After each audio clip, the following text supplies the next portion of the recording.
Hello, hello, hello. Welcome to another almost live edition of Paranormal Torch here. And today I thought it would be great to actually talk to someone I've actually had pleasure of investigating with. And these guys are really great. I think we're on the same level when it comes to the paranormal field. So who is it? It's none other than Shadow Paranormal, who have featured on the channel before. And yeah, well, this is their little intro. Let's have a little look. Love their episodes, brilliantly edited together. They've been to various locations around where I live and all over the country, and I believe we've got pleasure of doing some more investigating with them soon. So that's enough of me waffling. I think it's time we actually bring in Luke. Hi, Luke. Hello, how you doing? I'm doing great. You? You Yeah, very well, thanks. you've been busy investigating, ready for Halloween? Yeah, getting in the spirit of it. Yeah, we've had quite a few investigations lately, so yeah, all of Yeah. them have been absolutely pouring my brain. But Oh, really? Oh, it's the worst, isn't it? Because it affects. You think everything's suddenly talking, dripping. Always sounds like yeah, talking a lot. or footsteps. Yeah, Yeah, yeah. So you've just released a new episode on your channel. I'll put the link below for the guys and girls who want to go and see, and anyone else who wants to see this evidence you've caught and stuff on your episodes, because you've got some really good stuff. We're going to talk about a few of them today, but we'll talk about you first. Yourself, how did you get into the paranormal? it's been a lifelong kind of interest of mine, right from a child. Any place I went on holiday, I'd always be interested in if there's any ghost stories around there. Going through charity shops, any ghost books or anything I could get my hands on, I'd get and read through.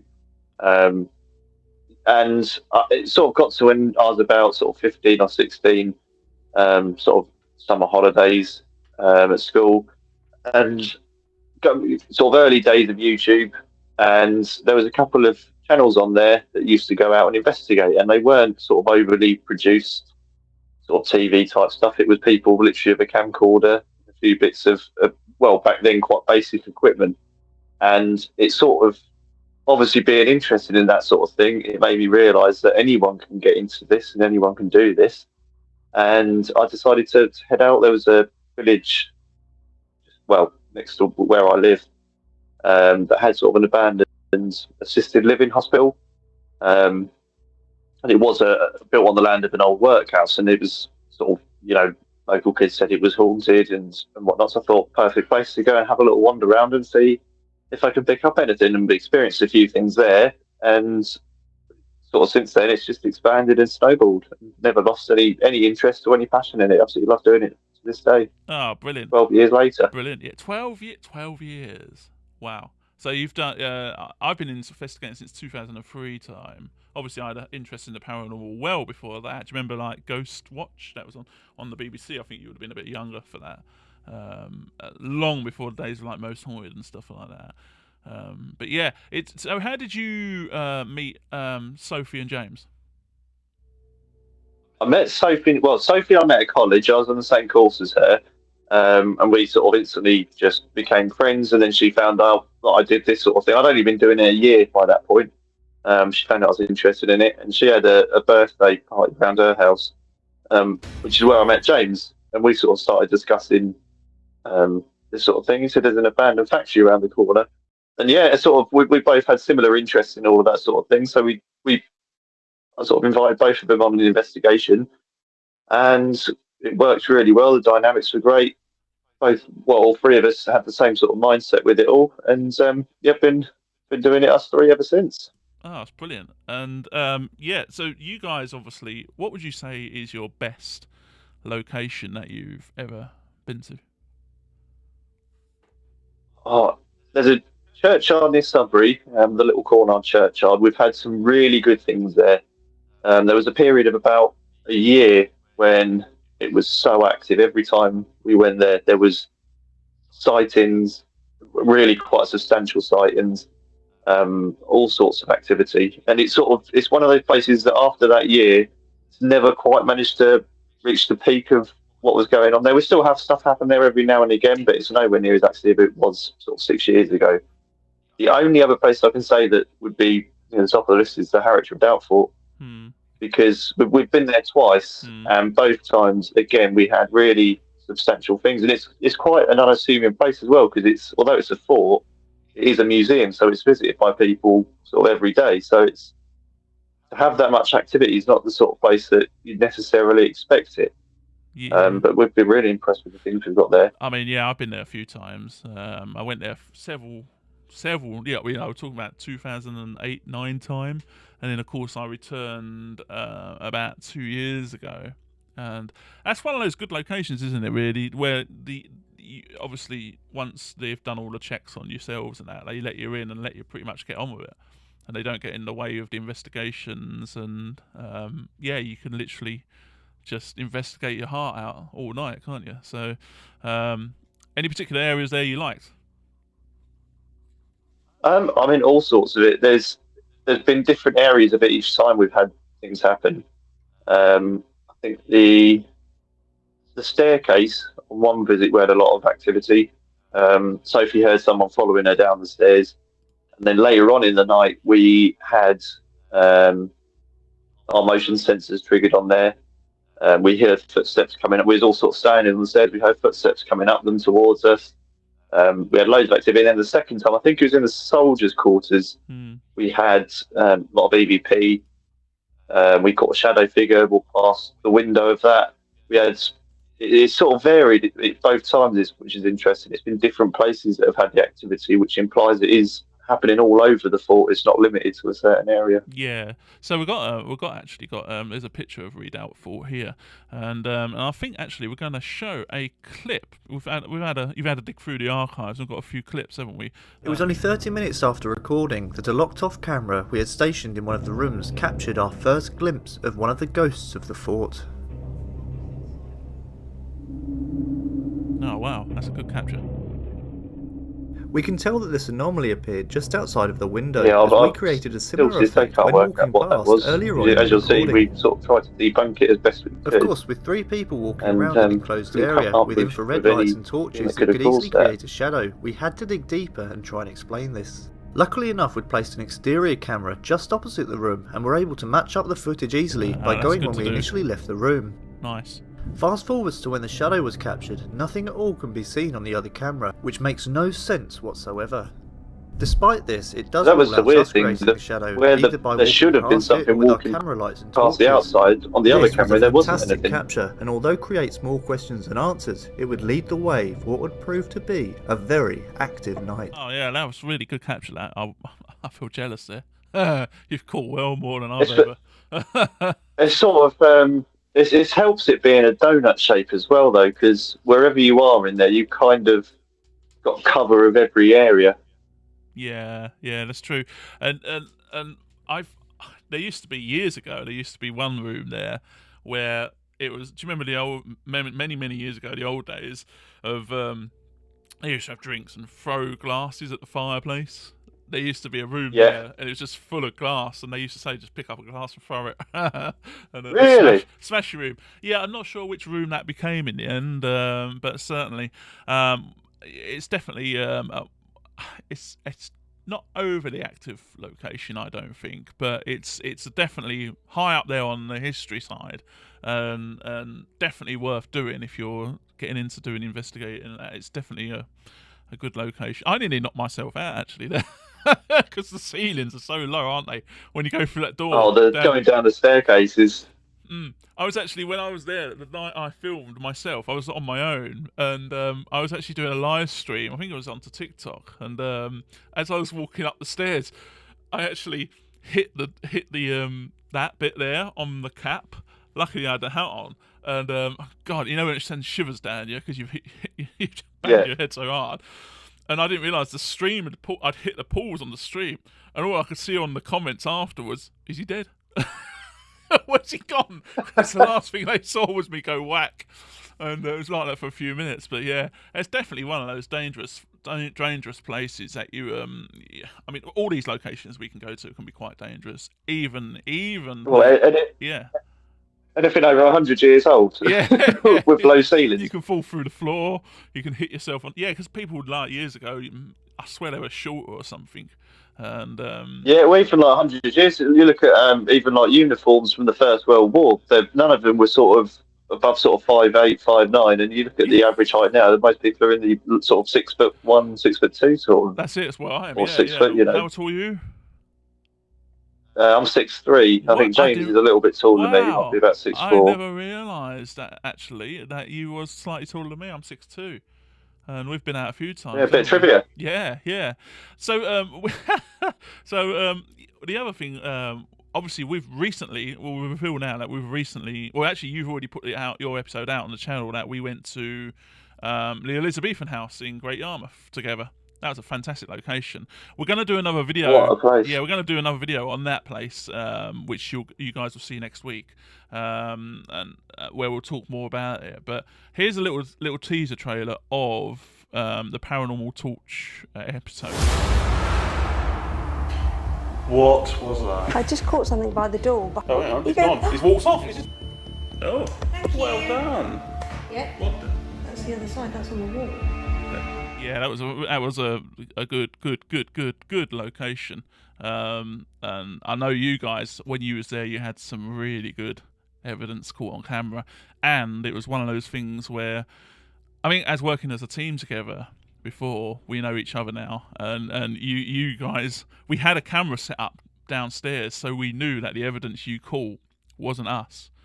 And you know what it's about. Yeah. Well, guys, if you want to see that episode of before you watch the Paranormal Torch episode, I'll put the link below. Do go to the Shadow Paranormal guys YouTube, because that is one hell of a capture on camera. And the fact is, you see, this is the thing with a lot of paranormal teams now. They need to, you need to be everywhere, don't you, with your monitoring. We have, like you done with Redoubt Fort, you had a camera outside, so you knew no one walked past that window, and created that shadow effect. And that's the same with myself. We try and always leave a locked-off camera outside somehow, depending on the locations. I think actually for Elizabethan, I placed a trap cam outside. And so we knew if there was any issues, but it was a very busy road to be on. But yeah, you guys do the same, where you try and cover all angles. Yeah, it's certainly like with that though, because it was quite a big place. It always crosses, like whenever we're in a certain room or certain area of a place, we're always thinking, is this where activity is going to happen at the moment, or should we be in the other side of the building? But obviously we had the whole building covered pretty much, because we were upstairs and you were downstairs, and then we swapped over. That's it.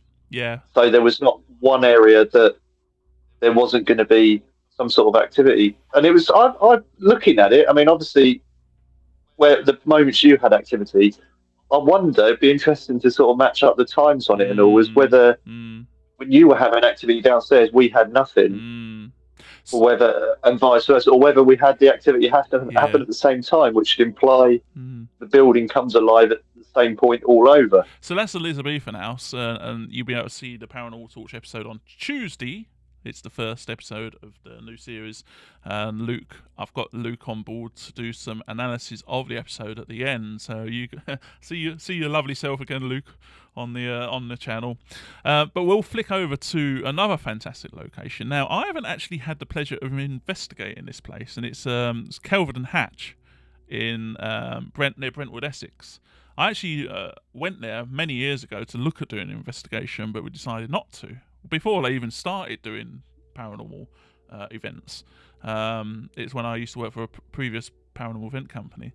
But yeah, this location, you've been just once or a couple of times? So I'd love to get back in there, but it's one of those ones you got to take out a mortgage to be able to get in there. So it is difficult. It's a fantastic place. Absolutely loved it. But yeah, that's going to be a while before we go back, I think. It was such an interesting location. Yeah, I mean, it's massive, isn't it? You wouldn't think it's just inside. It just looks like it's hilarious. It just literally looks like a cottage in the middle of nowhere, doesn't it? It's like, really? That's an underground bunker? Yeah, see, clever, isn't it? It's back in the times of the was it the Cold War, wasn't it? That place. So Cold War, yeah. Yeah. So this clip that we've got here for Kelvedon Hatch, just finding it for you, and Set us up. Do you remember? Something you heard a noise? Was the cameras not running at this point, or? Yeah, we had the cameras running. We had it was at the start a locked off camera we had actually in the sort of the room on the base level, and we just heard an almighty crash come from in there. And we'd left that room probably about a quarter of an hour prior. Blimey. Let's have a little look at see what you got. No. Wait. Yeah, why are we running? Where are you going? Come on. Come on, Sophie. Come on. I don't even know. That was just out of shock, Raj. What is that? That's pretty good. Come on, bring it up. I can't see how it goes. Turn the lights on. Always love that. Hello? Adrenaline when it comes on. Where's the switch? It's just that fight or flight thing that you can't help what one you run to. I think maybe. It's just, if you do choose flight, it's composing yourself and going and working out what it is. Turn the lights on. The light switch is over there. Did the light, it wasn't that stick? No. Was it the light from up there? Yeah. It's on the floor.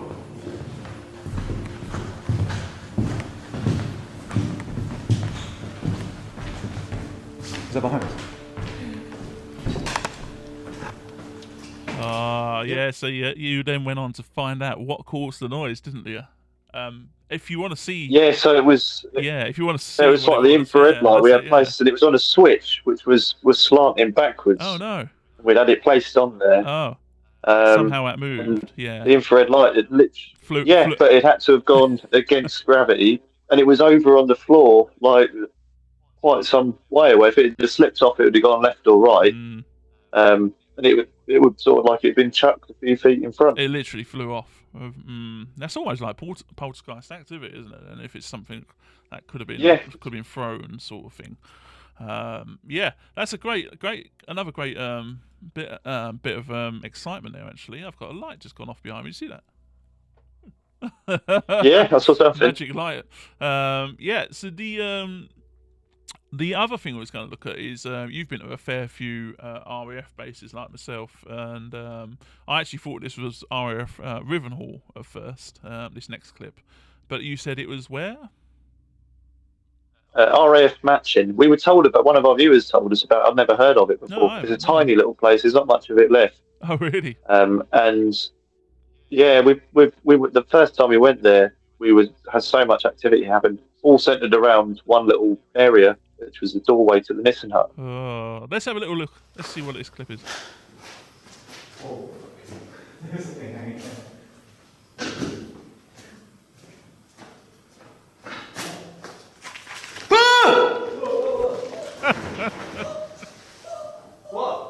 What? There was something there. What? There was just something there. Where? At that doorway. Should we get out? I can't see anything at the moment.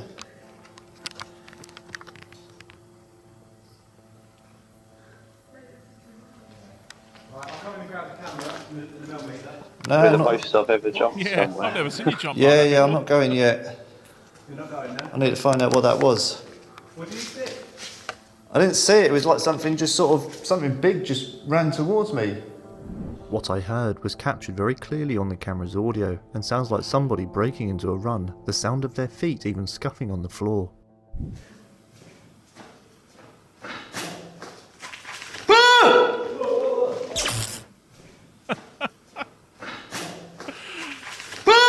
That's almost like Yeah, a proper spider. Scooby-Doo. That was brilliant. Yeah, it just goes to show, though. Did you find out what it was, or? No idea. When we were there in the day, we were filming our intro portion. James sort of was sort of side onto that doorway, and he thought he saw someone walk past the door. Oh, okay. Could see like their silhouette against the sky. During the day. Then about 10 minutes before that happened, in the video, Sophie saw someone poke their head around the same doorway. Oh, you had. It was like everything was around so you there. basically had what I've called before a sequence of events. That's what I keep going on to people about is when you have these places, these investigations, you're looking for a sequence of events that go on. And we've had a couple coming up that people are going to see where there's been a sequence of 2 or 3 or 4 things happen across a very short period of time. And it becomes a sequence of events. It's not until you look back and realise how it happened. Which is where I bring us to the next bit, actually, because we investigated Royserby Asylum over was it Lincolnshire? I get mixed up with them areas. Yeah, it is. Yeah. Royserby Asylum. Look at that. It's I just took this off of Wikipedia, but it's there's not much left of it now, is there? Unfortunately, it's definitely one of those locations that are It's one of those locations that's sort of getting smaller and smaller and smaller.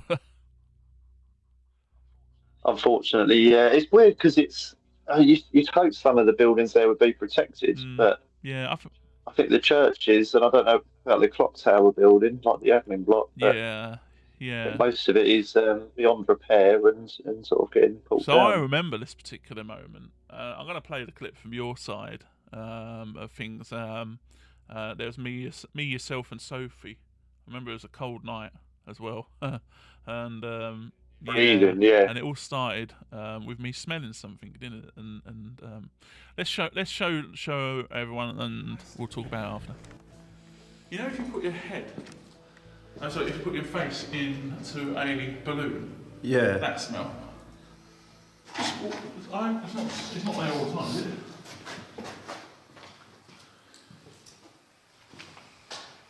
No.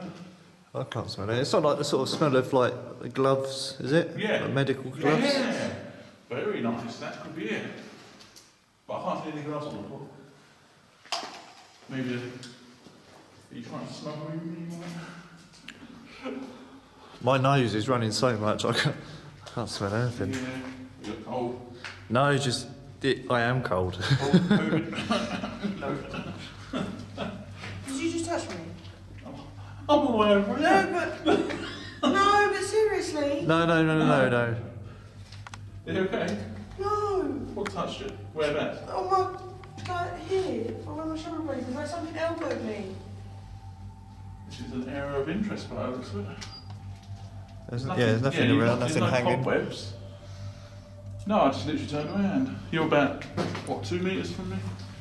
Well, I'm not lift my foot up and Is there someone here? Did you touch Sophie? Yeah, no, there's nothing hanging around or anything. Hello? Is there somebody here? What's that behind? I thought it was upstairs. I heard a noise. Is that stairs? The stairs here.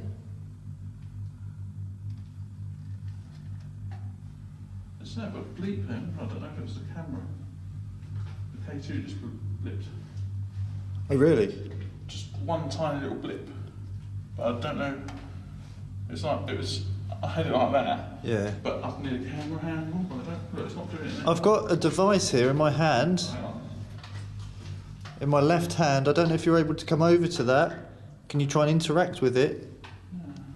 Can you reach out and touch it? It's got that metal rod sticking out the top. Can you try and touch that? Oh, it's no BO. Oh yeah. Have you done it as well? Yeah, I was a big smell of like BO. I'm very sorry, but That's pungent.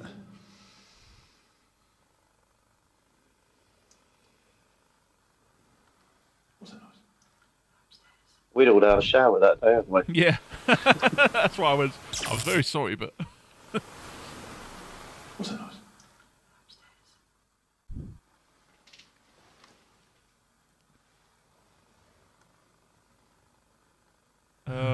See, yeah, I remember that very well. You see what I mean? Sequence of events. So first I smelt the gloves, then you smelt the then we was walking and Sophie got a jacket pulled, didn't she?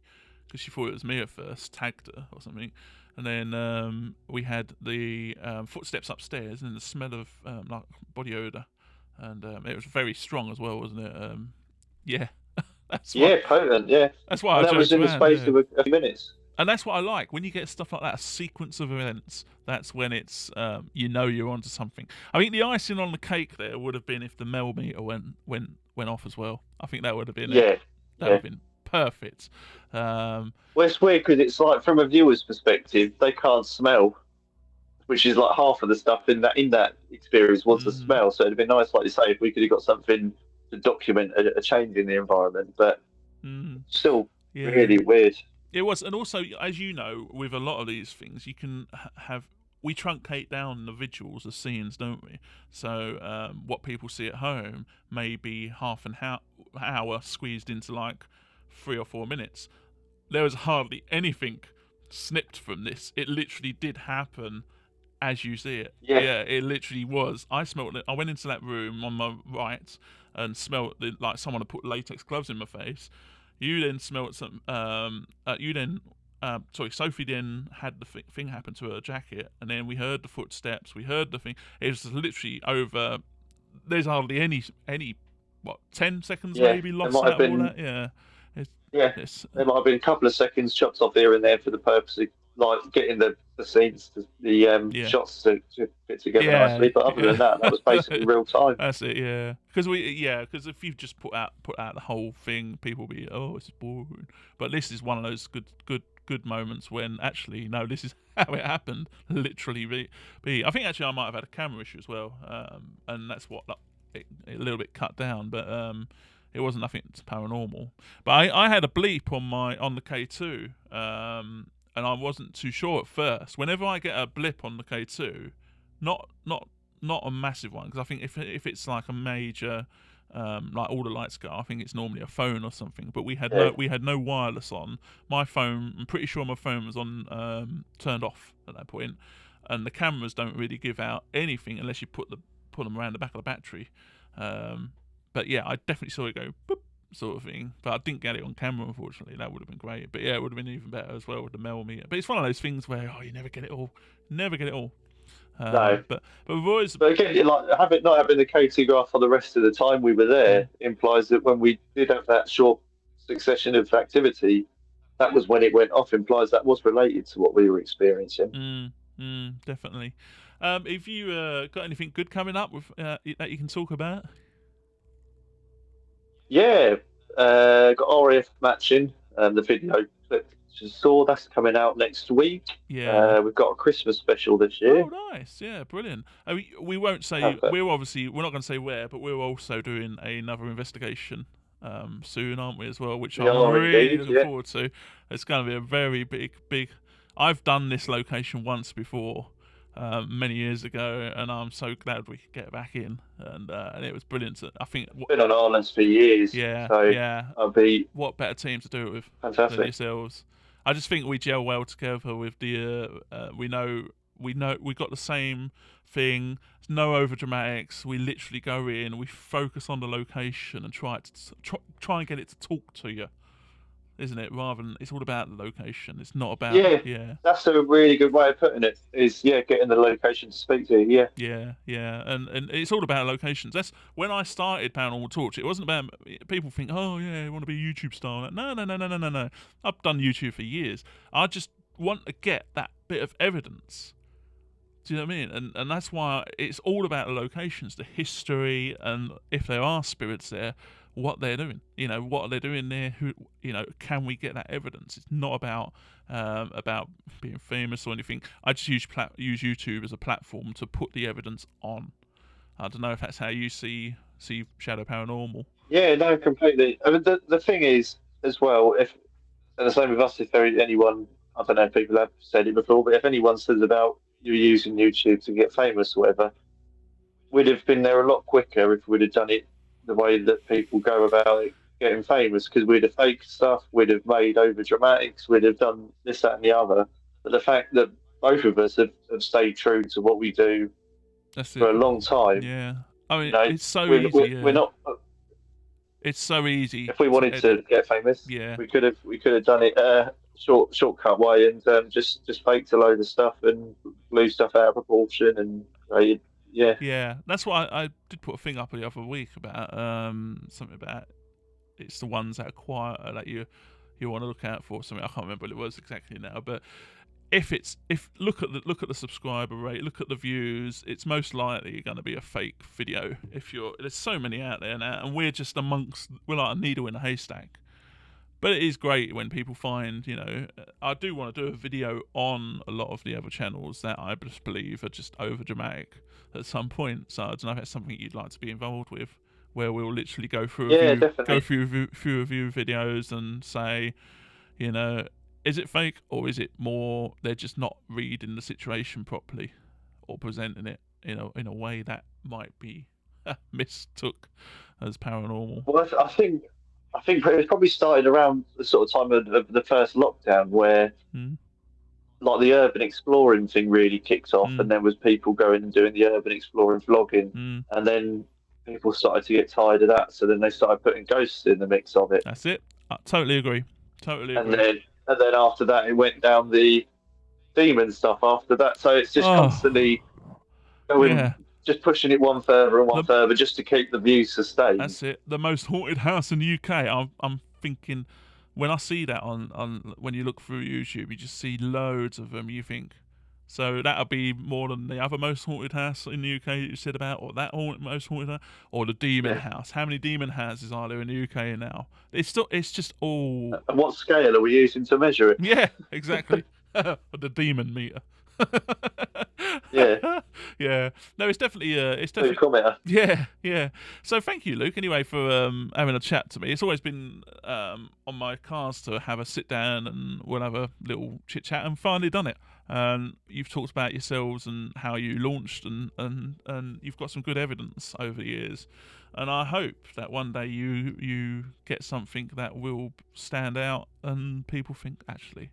But then saying that, now what's going to happen is when you got genuine paranormal investigators like ourselves that go out there, and we get that holy grail of evidence amongst all of the millions of other videos that are just purely entertainment, it's just not going to stand up, is it? No one, you're going to, yeah, that's not, that's not real.